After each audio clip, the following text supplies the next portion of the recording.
요즘 제 삶에서 교회에서 보내는 시간을 제외한 대부분의 시간들은 제 아들과 함께 보내는 시간입니다.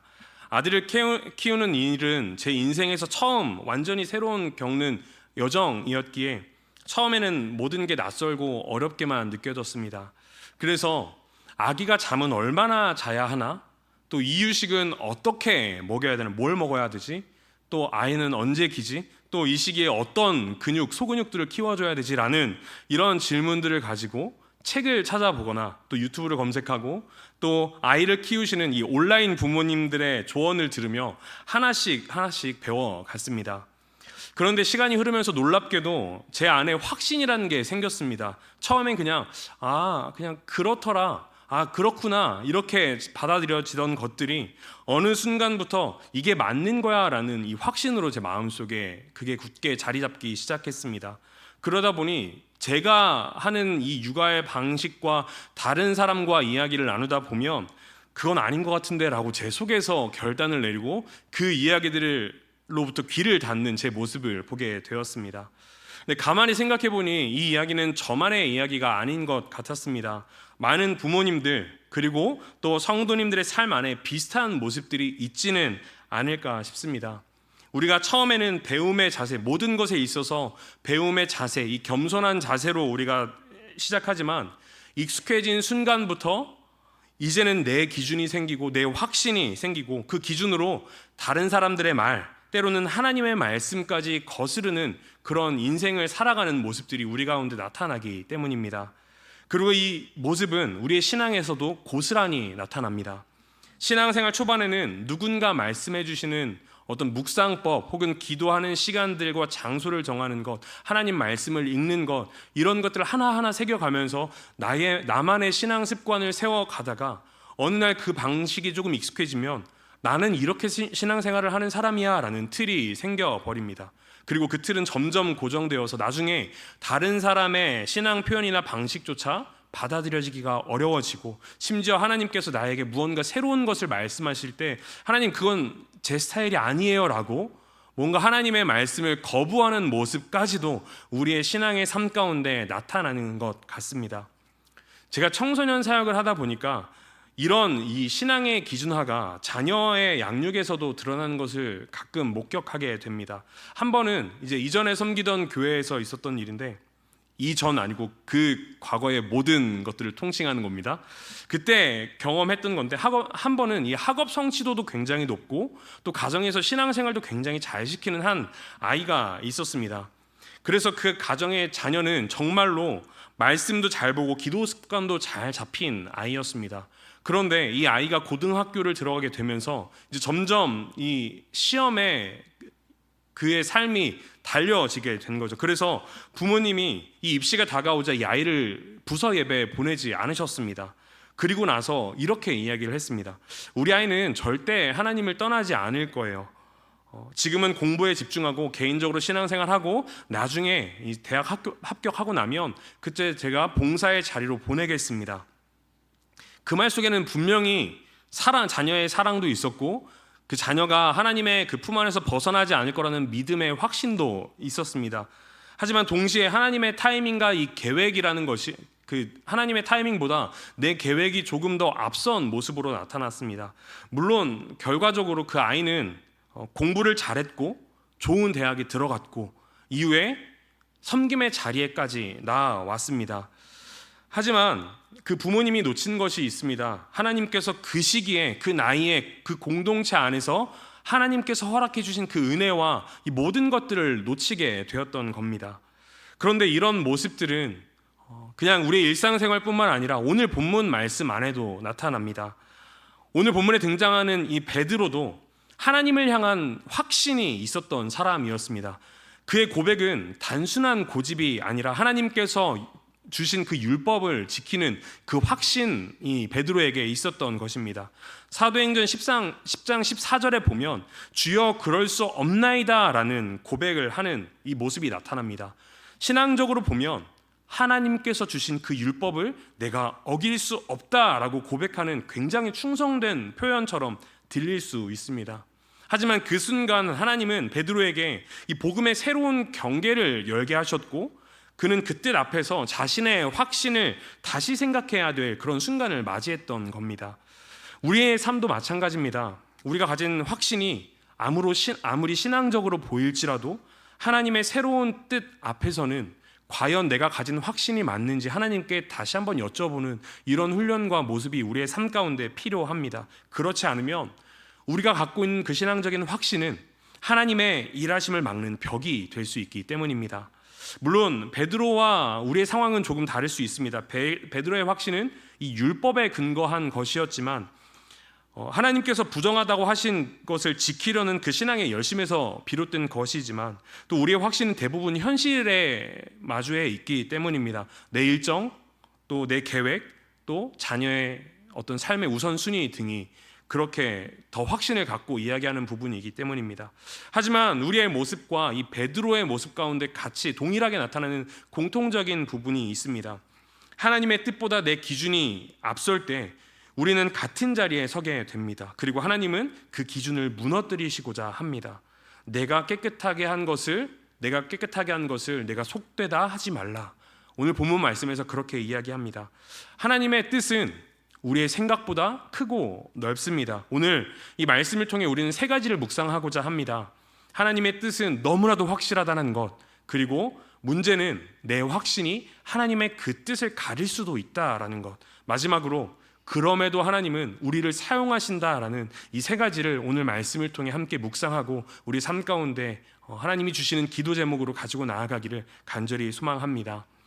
먼저 하나님의 뜻은 늘 분명하다라는 사실을 우리가 기억해야 합니다. 모든 사람을 구원하신다는 하나님의 분명한 사람이 바로 하나님의 뜻이라는 사실을 우리는 기억해야 합니다. 오늘 본문에서도 이 분명하신 하나님의 뜻이 드러납니다. 이 사도행전 10장에 보면 베드로 외에 고넬료라는 사람이 먼저 등장합니다. 이 고넬료는 유대인이 아니었습니다. 로마 군대의 백부장이었고 또 지배계층에 속한 이방인이었습니다.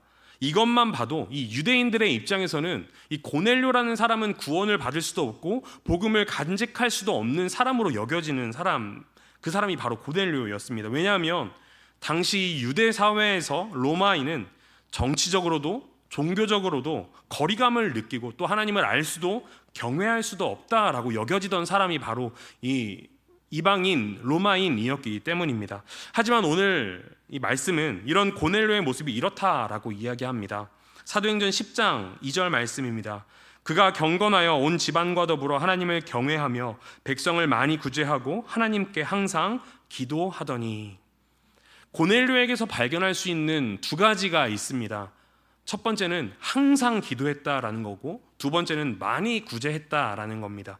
당시 시대에서 이 경건을 나타낼 수 있는 지표는 구제였습니다. 이처럼 고넬료는 이 외적인 신분, 로마인의 이 백부장이라는 이 신분과는 다르게 하나님 앞에 진실하게 나아가는 사람이었던 것입니다. 더 놀라운 것은 4절에 이 고넬료에게 내 기도와 구제가 하나님 앞에 상달되어 기억하신 바가 되었다라고 말씀하신 것입니다. 하나님은 우리의 신분이 아니라 우리의 마음을 보시는 분이십니다. 그 마음이, 그의 기도가 누구를 향해 있는지 보시는 분이십니다. 하나님은 고넬료의 그 마음을 보셨던 겁니다. 여기서 우리는 하나님의 시선을 알 수 있습니다. 하나님은 외모도 민족도 또 우리의 배경도 따지지 않으신다라는 겁니다. 우리의 중심과 하나님을 경외하는 그 마음을 하나님은 보신다라는 것을 오늘 이 말씀을 통해서 우리는 깨달을 수 있습니다. 분명하신 그 하나님의 뜻은 이 이방인이었던 고넬료와 베드로를 만나게 하셨습니다. 구체적으로 어디에 머물고 있는지, 누구의 집에 있는지까지 분명하게 말씀해 주십니다. 이 이방인 고넬료가 복음을 듣게 되는 날, 시간, 장소까지 분명하게 하나님께서는 계획해 놓으셨던 겁니다. 잠시 후에 살펴보겠지만 물론 이 모든 과정이 순조롭게 진행되었던 것은 아닙니다. 사람의 고집이 이것을 가로막는 것처럼 보이기도 하지만 하나님은 그럼에도 분명하신 하나님의 그 뜻과 계획들을 이루어 가셨습니다. 그래서 이후에 베드로는 34절과 35절 말씀에서 이렇게 고백합니다.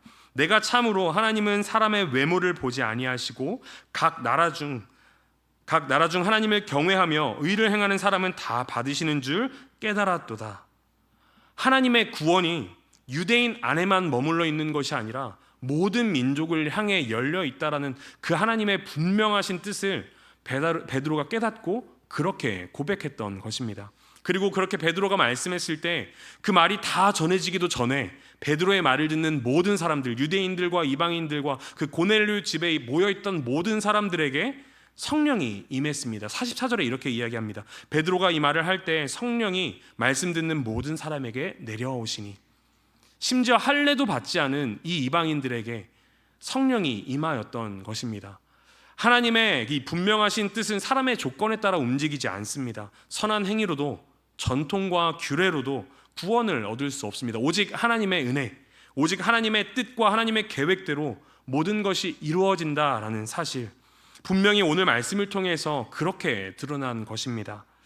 당시 유대인들에게만 구원이 주어졌다는 사실을 믿는 그 당시 시대적 배경 속에서 이 고넬료의 사건은 엄청난 충격으로 유대인들에게 또 이방인들에게 다가왔던 것입니다.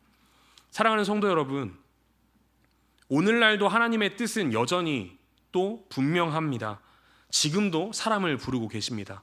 고넬료 같은 사람들을 준비하고 계십니다. 문제는 베드로처럼 보내심을 거부하고 있는 우리가 아닌가 하는 것입니다. 하나님은 우리의 직장, 우리의 학교, 또 우리가 속해 있는 모든 공동체, 이웃, 이것을 통해서 복음을 전하기를 원하십니다. 우리의 사명과 미래는 흔들릴 수 없는 하나님의 분명하신 계획 안에 있다라는 사실입니다. 우리가 준비되었느냐가 아니라 하나님은 이미 계획하셨다라는 것이 너무나도 중요한 사실입니다. 그리고 그 뜻 앞에 나의 확신과 나의 기준을 내려놓을 수 있어야 비로소 하나님의 그 크신 계획이 나를 통해 이루어질 수 있음을 우리는 반드시 깨달아야 합니다. 간절히 바라는 것은 하나님의 변함없으신 그 뜻을 깨닫고 그것이 우리의 모든 삶을 뒤덮는 하나님의 놀라우신 은혜가 우리의 확신보다, 우리의 고집보다 더 크게 임하기를 주님의 이름으로 간절히 소원합니다. 두 번째로 우리가 깨달아야 되는 것이 있습니다. 혹시 내가 가진 확신이, 내가 갖고 있는 고집이 하나님의 뜻을 가리고 있지는 않은지 돌아봐야 한다라는 겁니다. 하나님의 계획이 아무리 분명해도 그 계획에 동참하는 사람들의 반응은 늘 간단하지 않습니다. 우리는 기본적으로 우리에게 익숙하고 편한 것을 많이 따릅니다. 그래서 하나님의 부르심 앞에 우리는 늘 주저하게 됩니다. 베드로는 이 욥바에서 기도하던 중에 환상을 봅니다. 기도하던 중이었으니 분명히 영적으로 민감한 상태였을 것입니다. 그때 이 신앙의 기준을, 베드로의 신앙의 기준을 완전히 흔드는 그 환상이 베드로에게 보였습니다. 오늘 본문 11절부터 13절까지의 말씀입니다. 하늘이 열리며 한 그릇이 내려오는 것을 보니 큰 보자기 같고 내 귀를 메어 땅에 드리웠더라. 그 안에는 땅에 있는 각종 네 발 가진 짐승과 기는 것과 공중에 나는 것들이 있더라. 또 소리가 있으되 베드로야 일어나 잡아 먹어라 하거늘. 베드로는 이 환상을 볼 때 당황합니다. 왜냐하면 이 짐승들은 율법상 부정한 동물들이었기 때문입니다. 율법을 신실하게 지키고 그것을 최선을 다해 목숨과 같이 여기며 지키며 살아왔던 이 베드로는 그의 신앙의 습관들을 정면으로 뒤엎는 이 명령에 주여 그럴 수 없나이다. 속되고 깨끗하지 아니한 것을 내가 결코 먹지 아니하겠나이다 라고 이야기를 합니다. 이 베드로의 대답을 우리가 하나하나 살펴보면 조금 이상한 대답처럼 느껴집니다. 주여라고 부르신 그 대상이 분명히 주님이심을 베드로는 알고 있었습니다. 주님이심을 인정했습니다. 하지만 그럴 수 없습니다 라고 대답합니다. 어떻게 보면 율법을 지키려는 경건한 모습이 베드로에게 나타나지만 실제로는 그 거룩하신 하나님의 명령을 거절하는 모습이 지금 베드로에게 나타나 있기 때문입니다. 겉으로는 순종처럼 보이지만 실제로는 자기의 확신과 전통, 자기의 고집을 더 고수하고 있는 모습이 바로 오늘 본문에 나타나는 이 베드로의 모습이었던 겁니다. 여기서 우리는 우리 자신의 신앙에 자리 잡은 이 확신의 위험성을 보게 됩니다. 내가 갖고 오고 내가 지켜왔던 신앙이 얼마나 위험한지를 우리는 오늘 생각해 보아야 합니다. 수년 동안, 수십 년 동안 쌓여왔던 나의 신앙이 하나님 안에서 지켜왔고 또 커져왔다라고 생각했던 우리의 신앙의 모습이 오히려 하나님께서 명령하시는 것에 불순종하는 벽이 되기도 하기 때문입니다. 베드로는 3번씩이나 똑같은 환상을 봅니다. 그리고 3번이나 그 명령에 불순종했을 것입니다. 왜냐하면 하나님께서 같은 말씀을 3번이나 반복하여 말씀하셨기 때문입니다. 그리고 15절에 하나님께서 깨끗하게 하신 것을 내가 속되다 하지 말라라고 말씀하십니다. 하나님도 3번이나 반복해서 그것을 말씀하셨던 겁니다. 이건 하나님의 뜻이 얼마나 분명한지를 보여주는 사실과 동시에 사람의 고집이 얼마나 강한지를 보여주는 말씀이기도 합니다. 우리는 이런 베드로의 모습을 보면서 분명히 우리의 모습도 또 이 오늘 본문에 나타난 고넬료의 모습도 함께 비교해서 살펴보아야 합니다. 이 고넬료는 복음을 들을 수도 또 구원을 받을 수도 없다고 여겨지는 이방인이었습니다. 그런데 하나님의 사자가 나타나자마자 고넬료는 그 말씀에 순종해서 사람들을 보냅니다. 말씀 앞에 망설임 없이 순종합니다. 하나님의 사자가 그렇다라고 말씀하시고 그곳으로 가라라고 말씀하시자 고넬료에게는 단 한치의 주저함도 없이 자기에게 가장 경건한 부하를 보내는 이 순종의 모습을 보입니다. 반면에 이 베드로는 사도였고 초대교회의 핵심 지도자였습니다. 그럼에도 하나님의 말씀을 3번이나 거절합니다. 이 말씀을 보면서 사실 우리는 베드로를 쉽게 비판할 수는 없습니다. 왜냐하면 우리 안에도 이 베드로와 같은 모습이 반드시 분명히 존재하기 때문입니다. 지금은 아니에요, 하나님. 이거는 제 스타일의 섬김이 아니에요, 하나님. 저 사람은 아직 안 되는 것 같아요. 이건 제가 할 일이 아니에요. 누군가 할 사람이 있을 겁니다. 저는 하나님이 저에게 주신 그 달란트에 맞게 섬기겠습니다 라고 우리 스스로 안에 어떤 확신을 가지고 하나님의 명령에 불순종하는 모습들이 분명히 우리 신앙의 삶 가운데 나타나기 때문입니다. 그렇게 우리는 늘 겸손히 우리의 모습을 돌아보고 늘 부족한 자로 여기면서 나아가야 합니다. 하지만 또한 그러한 모습 때문에 하나님의 말씀에 하나님 난 아직 부족해요 라고 말하며 하나님의 말씀에 불순종하는 모습으로도 나타나곤 합니다. 물론 우리의 신앙에 어떠한 신중함은 반드시 필요합니다. 하지만 그 신중함이 하나님의 명령에 불순종하는 그런 고집이 되어서는 안 됩니다. 순종이란 내 기준을 내려놓고 하나님의 음성에 귀 기울이는 결단을 하는 것이 바로 순종입니다. 사랑하는 성도 여러분, 오늘 우리 자신에게 이런 질문을 던져보면 좋겠습니다. 나는 무엇 때문에 하나님의 말씀에 순종하지 못하고 있지? 내가 가지고 있는 기준과 확신이 혹시 하나님의 뜻과 계획을 가리고 있지는 않나? 나는 진짜 주님의 그 말씀에 예라고 순종하며 나아갈 준비가 되었나? 라는 질문을 오늘 이 시간 우리에게 던져보아야 할 것입니다. 베드로는 결국 고넬료의 집에 갑니다. 하나님께서 그 여정을 열어주셨습니다. 베드로가 문을 열기 전에 하나님께서 이미 문을 열어주셨고 또 하나님께서 그 모든 것들을 이미 계획하신 대로 이끌어 가셨습니다.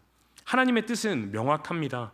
문제는 그 뜻에 순종하지 못하는 우리의 확신, 우리의 고집입니다. 간절히 바라는 것은 이 시간 하나님 앞에 나의 확신, 나의 기준, 나의 고집을 내려놓고 내가 틀릴 수도 있다라는 이 마음을 하나님 앞에 늘 인정하며 하나님 앞에 나아가는 또 하나님의 음성을 들으며 나아가는 사랑하는 우리 모든 성도님들 되시기를 간절히 소망합니다. 마지막으로 오늘 말씀을 통해 살펴볼 것은 그럼에도 하나님은 우리를 또 베드로를 사용하셨다라는 것입니다. 17절 말씀을 보면 베드로는 이 환상을 3번이나 보았지만 여전히 혼란스러워하는 주저하는 모습이 보입니다. 즉각 움직이지 못했습니다. 확신이 없었던 겁니다. 그때 고넬료가 보냈던 사람이 도착합니다. 그리고 성령께서 베드로에게 이렇게 말씀하십니다. 19절과 20절 말씀입니다. 베드로가 그 환상에 대하여 생각할 때 성령께서 그에게 말씀하시되 두 사람이 너를 찾으니 일어나 내려가 의심하지 말고 함께 가라. 내가 그들을 보내었느니라 하시니. 아멘. 여기서 우리는 하나님의 섬세한 인도를 보게 됩니다. 베드로가 온전히 순종하지 못했을지라도 하나님은 베드로를 기다려주시고 그 모든 상황들을 정리해주시고 또 결정의 순간 말씀으로 확신을 주셨습니다. 단호한 명령이 아니라 의심하지 말라라고 부드러운 요청으로 다가오셨습니다. 우리가 이 말씀에서 주목해 보아야 할 것이 있습니다. 모든 일들의 주도권이 하나님께 있다라는 것입니다. 고넬료에게 환상을 주신 것도 또 베드로에게 말씀하신 것도 하나님께서 다 준비하신 것입니다. 하나님은 우리의 연약함과 순종하지 못함에도 불구하고 하나님의 그 놀랍고 그 크신 그 분명하신 그 뜻을 지체하지 않으십니다. 우리는 때로는 하나님의 일에 마치 내가 순종해야만 이루어지는 것처럼 생각하는 경향이 있습니다. 하지만 하나님은 우리의 모든 결정 이전에 분명하게 그 모든 그림을 그리고 또 그 그림대로 인도해 가시는 분이십니다. 결국 베드로는 그 말씀에 순종하여 고넬료와 함께 갑니다. 그리고 드디어 이 유대인의 율법과 전통을 넘어서 이방인으로 복음이 향해지는 그 현장이 발생하게 됩니다. 베드로가 이 고넬료의 집에 간 것은 그저 물리적인 방문만 한 것이 아니라 자기가 가지고 있던 오래된 신념, 고집을 내려놓고 하나님의 뜻을 받아들이는 시간이었던 겁니다. 그리고 고넬료의 집에서 이렇게 고백합니다. 34절과 35절 말씀. 베드로가 입을 열어 말하되 내가 참으로 하나님은 사람의 외모를 보지 아니하시고 각 나라 중 하나님을 경외하며 의를 행하는 사람은 다 받으시는 줄 깨달았도다. 오늘 본문의 가장 중심이 되는 선언입니다. 경계를 넘어선 복음에 이방인과 유대인을 가르는 벽이 무너졌습니다. 베드로가 그 일에 쓰임을 받았던 것입니다. 하나님은 끝까지 베드로를 기다려 주셨습니다. 결국 그를 통해 위대한 이방인을 향한 그리고 온 민족을 향한 구원의 역사가 펼쳐지게 된 것입니다. 또한 그의 설교를 통해서 유대인뿐만 아니라 그의 말씀을 듣는 모든 사람들에게 성령이 임했습니다. 그리고 베드로는 고넬료와 그의 가정에게 세례를 베풀었습니다. 이 모든 과정은 하나님의 주권과 은혜로 이루어졌습니다. 베드로 때문이 아니었습니다. 베드로는 즉시 순종도 하지 못했습니다. 느렸고 망설였고 거부했습니다. 하지만 하나님은 이 베드로를 포기하지 않으시고 위대하신 그 일에 사용하셨습니다. 사랑하는 성도 여러분, 오늘 이 말씀은 너무나 연약한 우리에게 큰 위로와 도전이 됩니다. 우리는 늘 베드로처럼 망설이고 베드로처럼 자기 고집과 확신에 이 하나님의 말씀에 불순종하는 모습을 보이기도 합니다. 하지만 하나님은 그런 우리를 끝까지 포기하지 않으시고 인도하시고 사용하십니다. 반드시 기억해야 할 것은 하나님의 계획은 우리의 반응에 좌우되지 않는다라는 것입니다. 하나님은 하나님의 뜻을 반드시 이루어 가십니다. 하나님은 오늘도 우리를 부르고 계십니다. 복음의 통로로, 사랑의 도구로, 또 진리의 증인으로 우리를 사용하기를 원하십니다. 우리가 완전하지 않아도 여전히 복잡하고 우리가 주저하는 모습을 가지고 있을지라도 하나님은 여전히 우리를 통해 일하시기를 원하십니다. 그러니 간절히 바라기는 우리의 상황, 우리의 어떠함이 아니라 우리를 사용하기 원하시는 하나님의 강력한 그 부르심에 우리의 모든 마음이 향하기를 간절히 소망합니다. 그러면 연약한 우리 또한 하나님의 위대하신 일에 반드시 사용될 줄 믿습니다. 말씀을 마무리하겠습니다. 사도행전 10장은 이 복음이 유대인을 넘어 이방인에게 향하는 전환점이 되는 중요한 본문입니다. 하지만 단순히 이방인이 복음을 받아들이는 장면이 아닙니다. 하나님의 뜻이 얼마나 분명하고 강력한지, 또 그 뜻 앞에서 우리가 얼마나 자주 머뭇거리며 거부하고 있는지, 그럼에도 하나님의 은혜로 우리가 사용될 수 있는지를 보여주는 말씀입니다. 하나님의 계획은 고넬료에게만 향한 것이 아닙니다. 베드로에게만 향한 것이 아닙니다. 오늘 우리에게도 동일하게 있습니다. 하나님의 뜻, 하나님의 구원의 사역을 우리의 삶을 통해 이루시기를 원하시고 기다리십니다. 중요한 것은 우리가 그 뜻에 얼마나 반응하는가입니다. 아직 준비가 되지 않았다고 망설이지 마십시오. 함께 동역하는 사람의 스타일을 우리의 주저할 이유로 만들지 마십시오. 하나님의 우리를 통해 행하실 모든 계획은 분명합니다. 그리고 그 뜻대로 이루어 가실 것입니다. 하나님은 완벽한 사람을 찾지 않습니다. 순종할 사람을 찾으십니다. 그러니 오늘 이 시간 내 안의 확신이 하나님의 뜻을 가리지 않게 해달라고, 내 고집을 내려놓고 하나님의 말씀에 민감하게 반응해달라고 기도하며 나아가는 우리 모두가 되기를 간절히 소망합니다. 그 뜻에 순종하며 동참할 때 우리의 모든 삶의 현장은 하나님께서 역사하시는 놀라운 현장이 될 줄 믿습니다. 하나님은 오늘도 우리에게 물으십니다. 내가 깨끗한 것을 내가 속되다 하지 말라. 내가 보낸 사람들을 내가 판단하지 말라. 나의 계획에 동참하라 라고 말입니다.